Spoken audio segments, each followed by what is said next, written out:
All right. Now, this was a better answer than the one that they had previously, especially if you have multiple popes. That's really not that much fun to say it rests with that pope, not that one. Sola scriptura has slowly but surely kind of become not as great an answer as we would have liked over the last 400 or 500 years.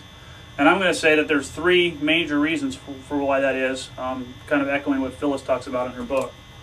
Sola scriptura is what Phyllis calls consensual illusion.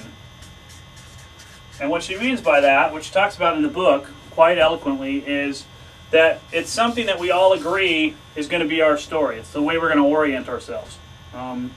Leslie Newbegin calls these plausibility structures, how we make sense of the world. Okay, we, for the last 400 or 500 years, have said, yeah, okay, sola scriptura makes more sense than anything else.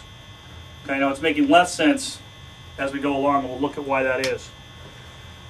There's at least three reasons why sola scriptura is having the trouble that it's having. The first is technology.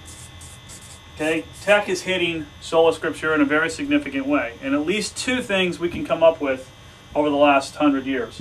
The first is the automobile.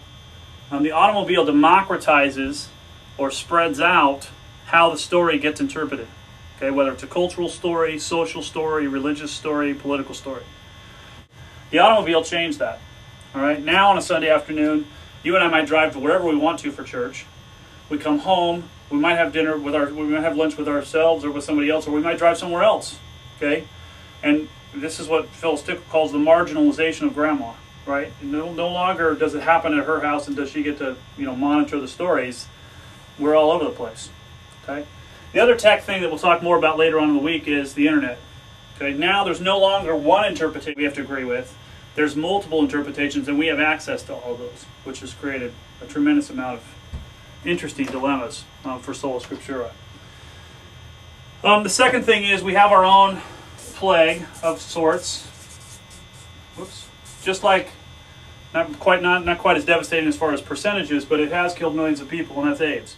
Plagues are very destabilizing. Scripture with science. And two guys in particular deserve a tremendous amount of responsibility, if you want to say that. The first is Einstein, who said, you better pay attention to where you're standing when you measure stuff, right? That there's not an absolute measurement of particles. We call it the theory of relativity.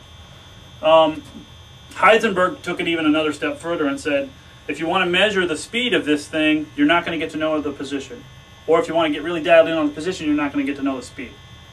Right? But you can't know both of them perfectly.